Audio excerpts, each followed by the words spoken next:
Hello, and welcome to the weekly moon update for the week of August 12th through the 18th.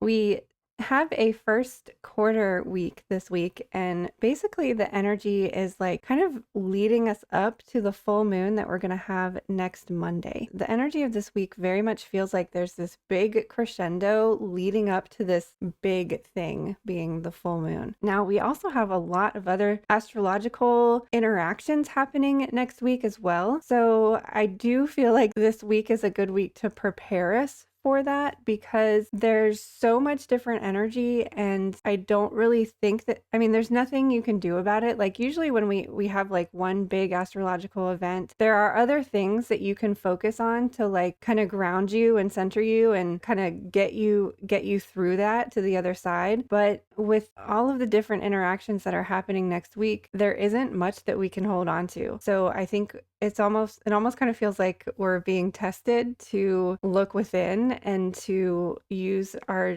discernment and to really be taking the higher ground, be the better person in situations, because when things are out of our control, there's not really anything that you can do, but you can be in control of you and how you react to things and how you respond to things. And you can remind yourself to kind of like take a deep breath and think about things before you react to them. So craziness of everything that's happening next week aside, let's jump into the energy of this week.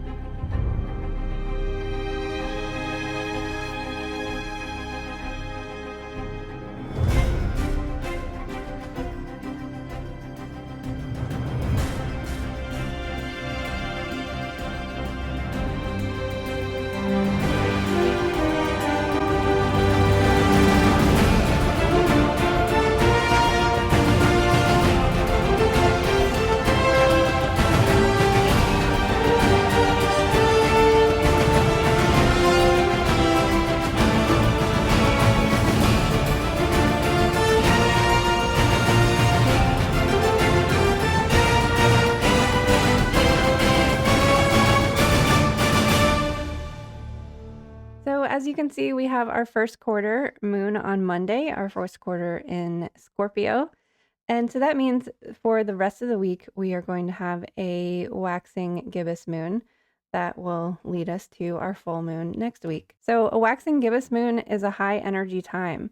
This is a time of like getting things done, of feeling good and having the energy to do the things that you need to do. With this week closing out the Lionsgate portal, I think this week is about kind of like integrating the things that may have come through for you during the Lionsgate, or the things that you might be processing from the new moon last week. So this week feels very much like an integrative, reflective time, as well as a preparation time for the high energy, chaotic energy that's happening next week. So on Monday, we are starting off with Scorpio energy, which Scorpio energy is really good at processing information. Scorpio is ruled by Pluto, the planet of transformation, and it's a water sign. So remember, water is all about like movement and flow, and it's very integrative energy. It allows things to kind of sink in.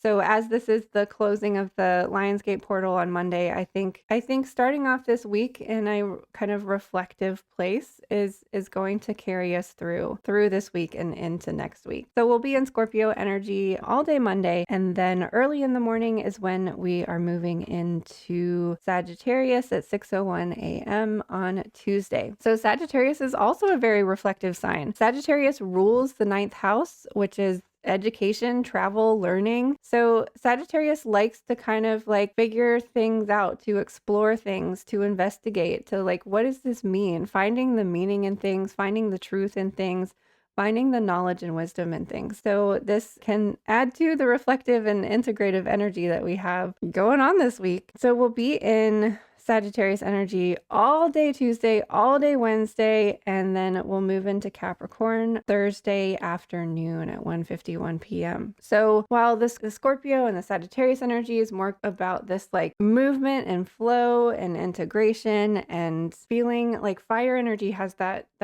spark of inspiration, that like excitement of like, what does this mean? What does this all mean? And that like need and interest in exploring. And then Capricorn is the earth sign that's going to come in after all of that to kind of like, okay, well, what did you figure out about like, what does this mean for you? And how are you going to apply that to your life in a practical way? Earth signs bring us back to the center, bring us back down to the ground, and like literally put your feet on the ground. And how are you going to move forward with this new information? So Capricorn, I think, is going to be a good anchor before we head into the Aquarius energy, which is going to put us into the full moon energy. So I think it would be a good idea to find some sort of anchor or plan, maybe writing everything out that you've kind of integrated throughout the last couple of weeks, and, you know, seeing it all on paper, trying to make sense of it, having that and having it down on paper so that like once you get distracted with life and the day-to-day and everything, you remember it. You remember to come back to it, because I think a lot of times when we have these subtle energies downloaded or coming in, we kind of, I don't know, we kind of forget it. It like becomes a part of us and you forget it. So it's nice to have that like record of what you experienced, especially to even just look at next year when we're coming up on the Lionsgate portal again. You can look back and like, what happened last year? What did I learn last year? Because I really do think that like once we've kind of integrated something, we kind of forget the process of like of how difficult it was and how we discovered it. So I think Thursday and Friday would be a good day for like solidifying some things, whether that's writing it down or, you know, making a plan like this is what I want to do with this information or whatever. Because then Aquarius comes in Saturday evening, and Aquarius wants to do the thing differently, you know? Like Aquarius is like, okay, we learned these new things, like we need to start doing things differently. Whereas Capricorn is a little bit like, let's get back to normal, like let's do things the way we've always done them. Aquarius is like, no, like we've learned these new things. We can never go back. Like we can never go back to the old way of being. So, and that's putting us in the full moon energy. So we're going to be in Aquarius energy for Saturday evening, all day Sunday, before the moon is actually full. We've got a lot of time to kind of tap into the Aquarius energy and what this full moon might mean for us. So we're using the archetypes Oracle deck, the Wild Unknown Archetypes deck by Kim Krans. I haven't used this deck in a while, so I was really excited, and I've never gotten this card before. This is the last card in the deck, Anima Mundi, and it says the soul of the world and all that is. Anima Mundi epitomizes the principle accept all, reject none. Simply put, it is the living soul of the world in all its multifaceted, multidimensional layers, bonded together by a loving cosmic force. Diversity is celebrated, multiplicity is honored, and nothing is denied embrace. Constructs of separation dissipate into the wonderful mess of shared consciousness. Anima Mundi is the link between the literal and the imaginal, the rational and the mythic. It is the connective fiber that makes life meaningful. This card indicates an initiation on the level of the soul. You will awaken the unique light within and witness how this light contributes to the radiance of the entire universe. You will sense yourself as a critical note in the cosmic orchestra. Destiny is altered as you hear the enchanted melody of all living things. So this feels like a perfect card for like the closeout of the Lionsgate portal. I'm hoping, like when I pulled this card and first saw it and like read the description, I was feeling like, man, I hope this means that like a lot more people kind of had like an awakening. Or when we look at like the madness in the world, and even just looking at the political climate in the United States, I'm just like, I just don't understand like how anybody is actually believing that this system works, or that like anything that they're saying is true. Like it feels so fake to me. Everything feels so fake, like in the regular mundane world, that I'm just like, how do people not recognize this? Like every commercial that you see on TV for like a pharmaceutical, or like, I'm just like, what? How are people taking these medicines? How are people believing that these politicians are gonna like do anything to help us. I just don't understand it. And I'm not one to talk about politics and stuff, but I'm just like, what? This is a joke. This is a joke. So I don't know. I just had this. Those were my thoughts when I pulled this card. I was like, oh my gosh, I hope it means people have finally woken up a little bit more. Because it does kind of feel like we had this big awakening in 2020. And then it kind of feels like a lot of people went back to sleep. Because I don't know. I think like when we look at the unknown, we just don't know how to get there. We don't know how to get there because it's like we can't vision it. We can't see how things are going to change or how things are going to be different. So it makes it more difficult to get there. So I couldn't believe that this card came up again. This card came up for 2 of the pick a card readings for the Leo new moon. So this is higher consciousness. At any given moment, the consciousness of your highest self is available to you and speaks through you. When presented with an opportunity to express your thoughts, ask yourself this question: what would my higher self say? Give it a voice and let it make its divine presence known using yours.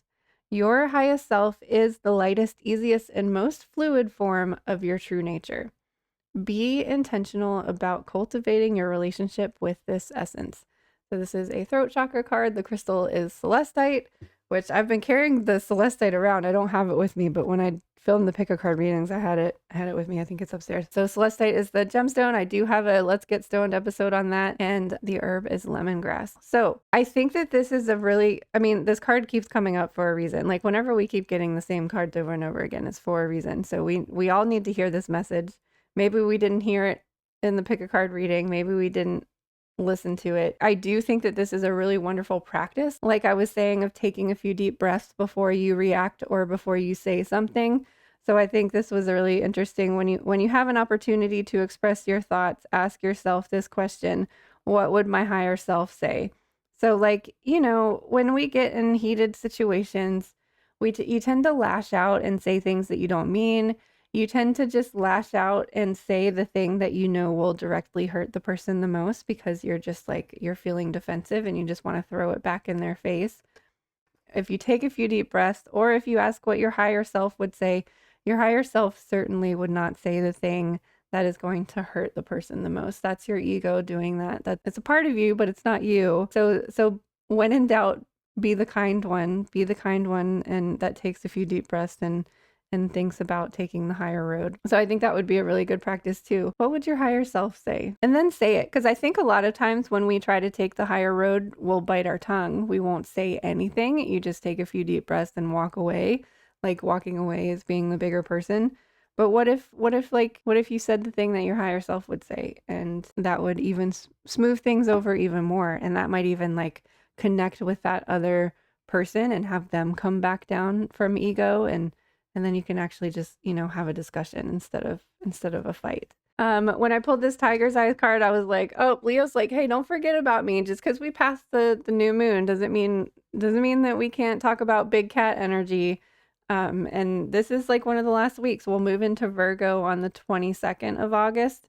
So let's talk about Tiger's Eye and the solar plexus. Tiger's Eye is a solar plexus stone of wisdom, strategy, empowerment, courage, protection, discernment, and the ability to see ahead. It also enhances intuition and helps to channel visions of past lives. Associated with Athena, the Greek goddess of wisdom, this stone serves as a companion in difficult situations and a guide when making tough decisions. The affirmation is, I am confident in my vision and empowered in my decision making.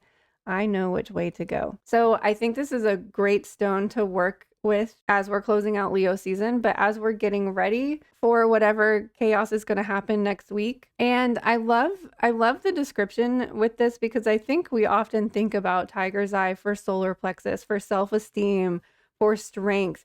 And I think that we forget that it is a wisdom stone. It does have kind of a similar energy to amethyst, of just that, like kind of connecting to the higher self, like having that mental clarity. So I think it's not often thought about as a wisdom stone. So I love that this card talks about that as well.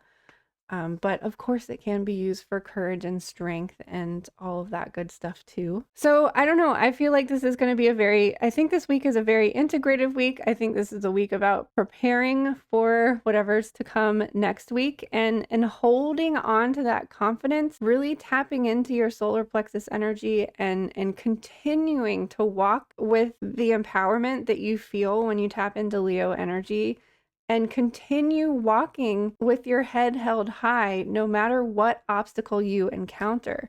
Because I mean, I for one, Leos are known for like confidence and self-esteem and being the leader, but we're also the ones that struggle with that the most. Even the like fiercest leaders who seem to be so confident, they are dealing with all of the same things that we are dealing with of low self-esteem, of self-doubt. So I can speak for someone who struggles with self-esteem issues. I can speak from the point of like when I'm at home, I feel great and I feel empowered. The second you step outside into the world, it's like, oh, maybe I'm not as like cool as I thought I was, or maybe I'm not as much of a badass as I thought I was, because there's just so much other energy coming at you that causes you to doubt it. So like putting up your shields, I love that Athena was mentioned. Like Athena, she's the goddess of wisdom, but she's also the goddess of war. So like put your shield up and protect yourself from anything that's going to like tear you down or make you doubt yourself or make you think twice about the intentions that you've set or the goals that you want to accomplish, because you can do it. You can do it. Like we have to. This is what an Aquarius full moon that we're having on Monday is about: being your unique self, shining your weirdness and waving your freak flag. Like, just be you. There's a reason that you are a unique individual. We're not meant to conform, and we're not meant to be cookie cutters of every single person that we see. Like we find that camaraderie, and we find that pack mentality of wanting to be the same. But you can still stand out and you can still be different. Like we have to. We can't all be the same. Life would be so boring if we were all the same. So remember to be true to who you are. Hold on to that Leo light for the rest of this month, not just through this week and not just through next week, for the rest of this month and hopefully for the rest of the year, until we have our Leo full moon in February, and then we're reminded again. So I hope you have a wonderful week. Thank you so much for being here. I can't wait to see you on the other side of the looking glass again sometime soon.